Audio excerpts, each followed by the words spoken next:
Don't hire Indians. Google CEO, Microsoft CEO, IBM CEO, Twitter CEO 2021 నుంచి 22 వరకు. So వీళ్ళందరూ కూడా భారతీయులే. డొనాల్డ్ ట్రంప్ భారతీయులంటే ఎందుకు ద్వేషిస్తున్నాడు? యూరోపియన్స్ ఉన్నారు, చైనీస్ ఉన్నారు, ఇంకా రకరకాల వాళ్ళు ఉన్నారు. అయినప్పటికీ కూడా కేవలం భారతీయులు అని ఎందుకు అన్నారు? అమెరికా ఫస్ట్ అన్నందుకు కేవలం అమెరికా ప్రయోజనాలు మాత్రమేనా? ఒక డెమోక్రటిక్ కంట్రీ అయ్యుండి భారత్ మీద అమెరికా కామెంట్ చేస్తేనేమో అమెరికా ఆధిపత్యం అనుకోవాలి, పెద్దన పాత్ర అనుకోవాలి. భారత్ గనక కామెంట్ చేస్తే అదేమో ఇంటర్ఫియరెన్స్ అవుతుందా, ఫారెన్ ఇంటర్ఫియరెన్స్ అవుతుందా? అదంతా మనం ఇక్కడ డీకోడ్ చేద్దాం ఈ వీడియోలో. నమస్తే, వెల్కమ్ టు ఆంధ్రప్రభ. నేను రఘునందన్.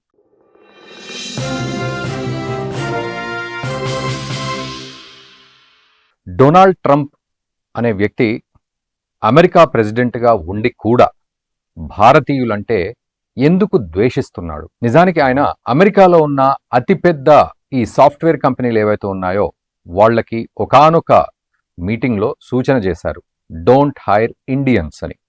సో భారతీయులను హైర్ చేసుకోకండి అంటూ వాళ్ళకు ఒక కీలకమైన సూచన చేశారు. మరి అది భారతీయులకే ఎందుకు? అటు యూరోపియన్స్ ఉన్నారు, చైనీస్ ఉన్నారు, ఇంకా రకరకాల వాళ్ళు ఉన్నారు. అయినప్పటికీ కూడా కేవలం భారతీయులు అని ఎందుకు అన్నారు? అంటే ఆయన మనల్ని ద్వేషిస్తున్నారా, లేకపోతే ఇంకేదైనా ఫీలింగ్ అతనిలో ఉందా అనే విషయాన్ని మనం ఇక్కడ కూలంకషంగా ఆలోచించాలి. ఎందుకంటే ఇదే మన భవిష్యత్తును మార్చబోతోంది. మొన్నటికి మొన్న ప్రధాని మోదీ స్వదేశీకా సంకల్ప్ తీసుకోవాలి, అందరూ మన భారతీయ వస్తువుల్నే కొనుగోలు చేయాలి అని ఒక గట్టి సీరియస్ పిలుపునిచ్చారు.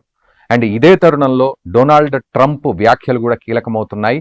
సో ఇది ఒక షిఫ్ట్, అంటే పారాడిగమ్ షిఫ్ట్ లాగా ఉంటుంది మనకు. మనం ఒక్కసారి నెక్స్ట్ లెవెల్కి వెళ్ళి ఆలోచించాల్సిన సిచ్యువేషన్స్ అటు అమెరికాలో వచ్చాయి, ఇటు భారత్లో కూడా వచ్చాయి.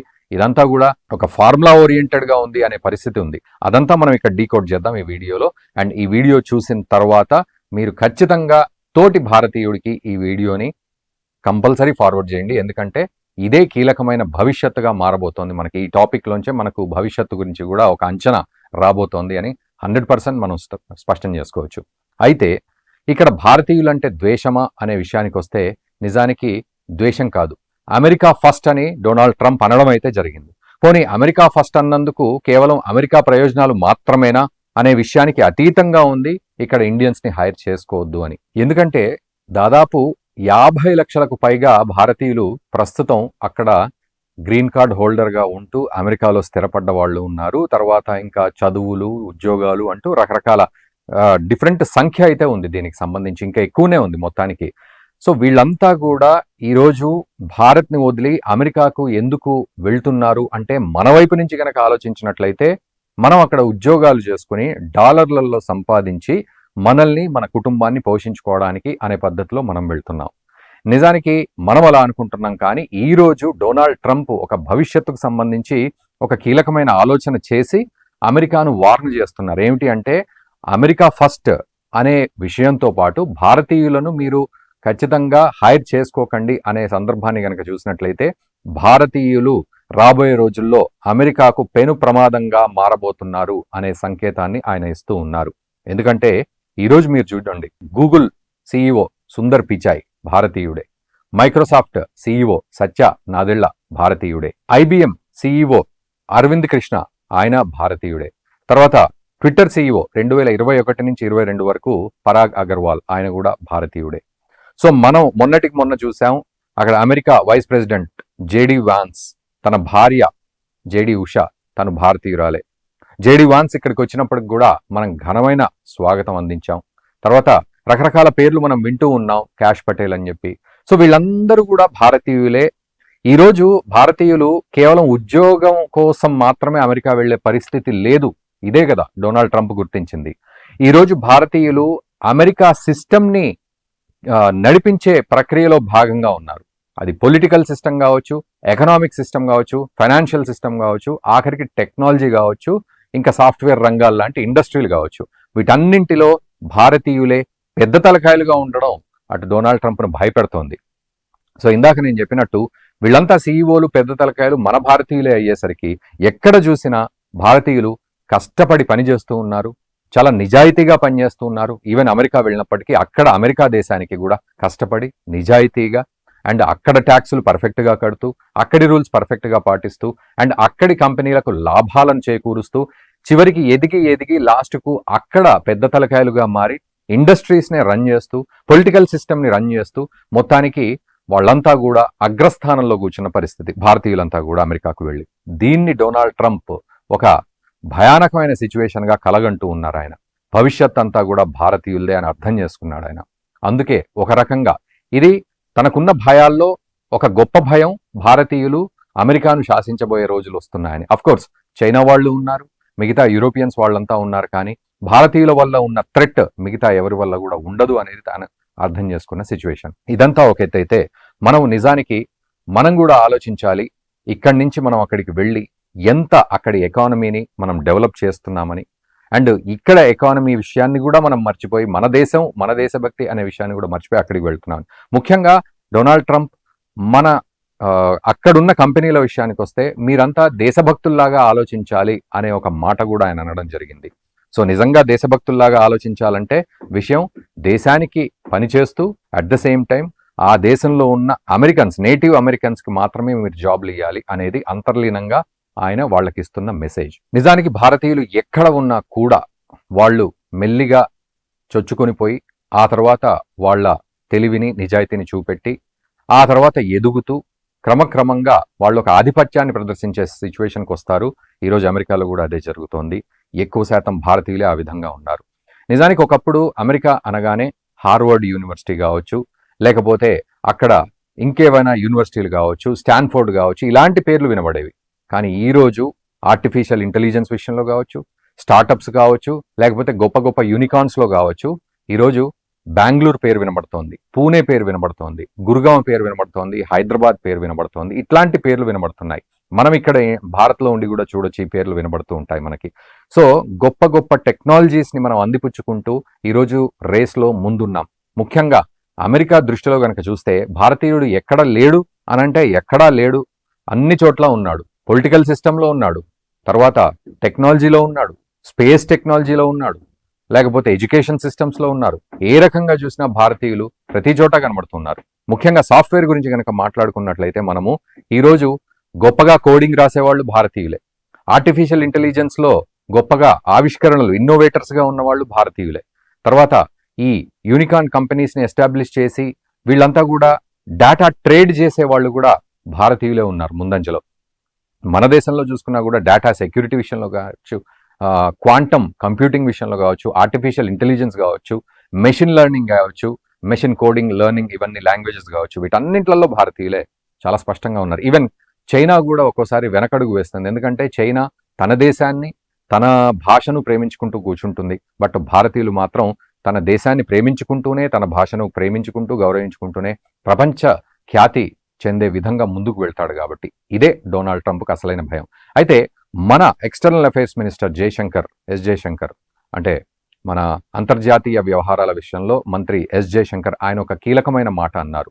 ఒకప్పుడు 1950లలో 60లలో అమెరికా ఆధిపత్యం ఏదైతే ఉందో, అండ్ 2000 సంవత్సరం ఆ దశలో అమెరికా ఆధిపత్యం ఏదైతే ఉందో అది ఇప్పుడు నడవదు అని ఆయన కుండబద్దలు కొట్టి చెప్పారు.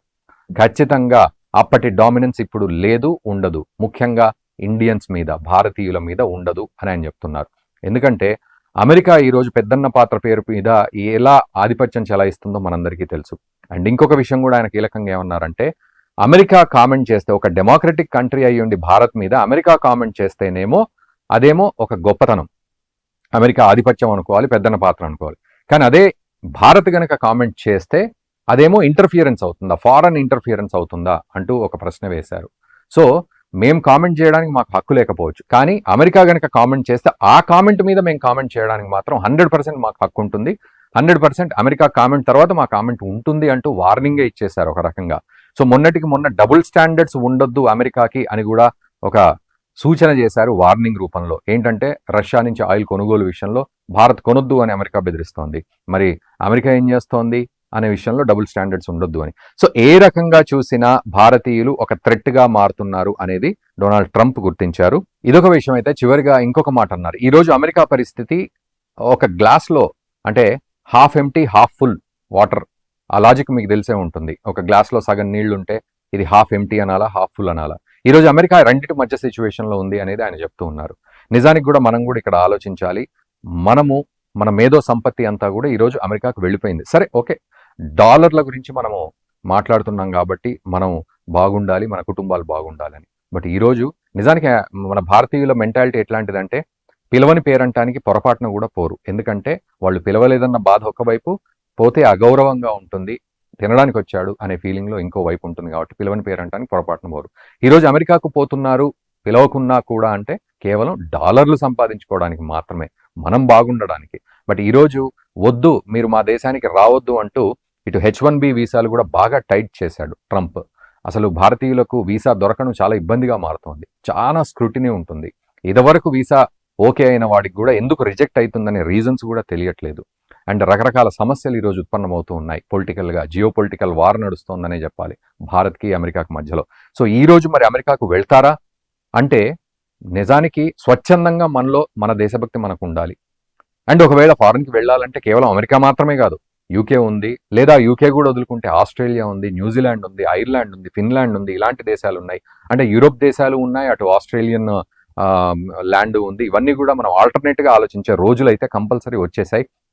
నేను ఎప్పటి నుంచో వీడియోలతో చెప్తూ ఉన్నాను, అమెరికాకి ఆల్టర్నేట్ వచ్చేసిన సందర్భం ఇది అని చెప్పి. అండ్ మరి మన ఇంటెలిజెన్స్ ఇక్కడ ఉన్న వాళ్ళ పరిస్థితి ఏంటి అంటే కొంచెం మన దేశం కూడా ఆలోచించాలి. ఇక్కడ సిచ్యువేషన్స్ మనకు ఇక్కడ ఎక్కువ ప్రభావం చూపెట్టేది పొలిటికల్ సిస్టమ్. సో మన మీద పూర్తిగా పొలిటికల్ సిస్టమ్ ఎక్కువ ప్రభావం చూపెడుతుంది. ఇది కాస్త తగ్గాలి. అండ్ ప్రధాని మోదీ అన్నట్టు కూడా మోర్ గవర్నెన్స్ లెస్ గవర్నమెంట్, ఆయన అదే పంధాలో నడిపించే ప్రయత్నం చేస్తూ ఉన్నారు. సో గవర్నెన్స్ ఎక్కువ ఉండాలి, గవర్నమెంట్ తక్కువ ఉండాలి. మనం ప్రతిరోజు గవర్నమెంట్ చుట్టూ తిరగాల్సిన పని ఉండొద్దు, గవర్నెన్స్ మాత్రం జరగాలి. ఇది ఈ ఆశయం ముందుకు కదలాలి. అండ్ ఆల్రెడీ మనం డిజిటల్ పేమెంట్స్ విషయంలో కానీ ఆత్మనిర్భర్ భారత్లో కానీ దూసుకెళ్తున్నాం. మొన్నటికి మొన్న పిలుపునిచ్చారు స్వదేశీకా సంకల్ప్, అందులో కూడా ఆలోచిస్తున్నాం, అడుగులు వేస్తున్నాం. ఇండిజినస్గా మనం ఎలా ఎదగాలని.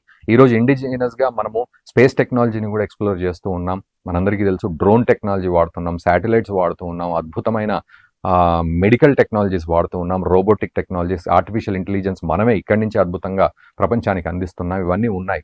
కానీ ఇక్కడ ఇంకొక మైనస్ పాయింట్ ఏంటంటే చాలా మంది గొప్పవాళ్ళు లేదా బాగా డబ్బు సంపాదించే వాళ్ళు ఈరోజు 2025 ట్యాక్స్ రూల్స్ ప్రకారం 24 లక్షల కంటే ఎక్కువ సంపాదిస్తే 30% గవర్నమెంట్కి మేము కట్టాలి. సో దీని బదులు మేము అమెరికాకి వెళ్ళిపోతాం, అక్కడ డాలర్లు సంపాదించుకొని కట్టుకుంటాం అనే రోజులు ఉన్నాయి. సో వీటి మీద కూడా ప్రభుత్వాలు దృష్టి పెట్టాలి. ఏదేమైనా మన మేధో సంపత్తి ఇక పేరంటానికి వెళ్ళినట్లు అమెరికాకు వెళ్లాల్సిన అవసరం లేదు. మన దగ్గరే ఉండి మన దేశాన్ని డెవలప్ చేసుకుని మన దేశభక్తిని మనం చూపెట్టుకునే ప్రయత్నంలో మనం ఉండాలి. అండ్ ఇదే భారత్కి ఇప్పుడున్న భవిష్యత్తు. ఇది కీలకమైన రోజులు ఇవన్నీ కూడా. ఎందుకంటే అమెరికా మనల్ని పక్కకు నెట్టేస్తోంది అండ్ అక్కడ కాలం కూడా సరిగ్గా లేదు. ఈవెన్ యూకే లాంటి దేశంలో కూడా భారతీయులకు సరైన కాలం లేదు. Of course free trade agreements ఉన్నప్పటికీ కూడా. బట్ మనం కరెక్ట్గా ఉండాలంటే భారత్లో ఉండి భారత ఎదుగుదలకు తోడ్పడే రోజులు వచ్చేసాయి. మీరేమంటారు కామెంట్ చేయండి. మన దేశంలో ఉండి మన దేశభక్తిని మనం చూపెట్టుకుంటూ మన దేశాన్ని డెవలప్ చేసుకోవడంలో అటు ప్రజల పాత్ర ప్రభుత్వ పాత్ర కూడా గొప్పగా ఉండాలని మీరు అనుకుంటున్నారా? కామెంట్ చేయండి. అండ్ ఈ వీడియోని ఫారెన్లో ఉన్న మీ మిత్రులకు షేర్ చేయండి. అట్ ద సేమ్ టైం ఇక్కడ ఉన్న మీ మిత్రులకు కూడా షేర్ చేయండి. Thank you very much for watching the video.